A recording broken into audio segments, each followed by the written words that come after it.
This culture of thinking that we can be engaging into post-election conversations, I think it's a bad culture. And it all starts with us. We need to mature up and say, if Cynthia, you get a position, we support you. We accept you, because all of us cannot be presidents at the same time. There can only be one. Right now, and I'm not trying to please Caesar. The president of the Republic of Kenya is called Dr. William Samoei Ruto. I'm not saying it, I'm not looking for any favors. I'm just saying what it is. And I would like to tell that to my children and to anybody who I influence, my mentees, the people in my circles. We have no problem, and I wish everybody else can do that. We cannot go on like this. So, yes, it's good to talk. I'm very happy that people have come to the table. Let us discuss the cost of living, because that's what is hurting Kenyans, and contribute in enriching the agenda of the government to address that problem. Not about political positions, because we can't go on like that. If we build that culture, we will never, ever have somebody who sits in the office as a president for 5 years. So they'll be wasting time trying to buy cronies to surround them. But talking is good. Opening up the talks and going to bombers and having the leaders sit together, but let the conversation be about the cost of living. And let them be honest.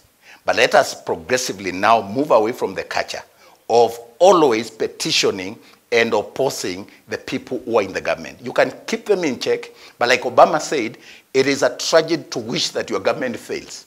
That is not patriotism. Patriotism is that you gotten it, yeah, I may have reservations about you got there, but you are there, and we'll support you and wish you well.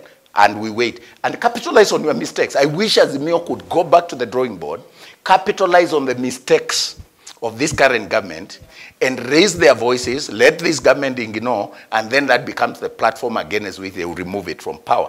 But you can't interrupt their programs. Everybody should be given time to work and implement their policies, and then they are held to account at the end of the 5 years. So for me, good to talk, because it softens, it quells the tension. We were going in a bad way because of that culture.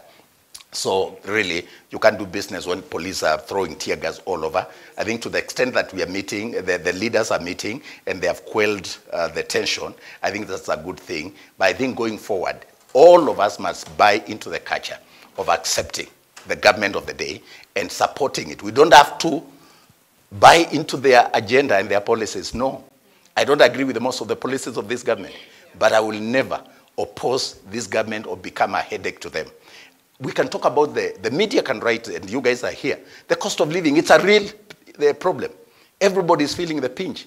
These levies that are being introduced, we are all feeling the pinch. There's a better way, I believe, that progressively the president would have achieved his agenda without having to burden people at once, and this early in his political tenure, in his presidential tenure. There's a better way.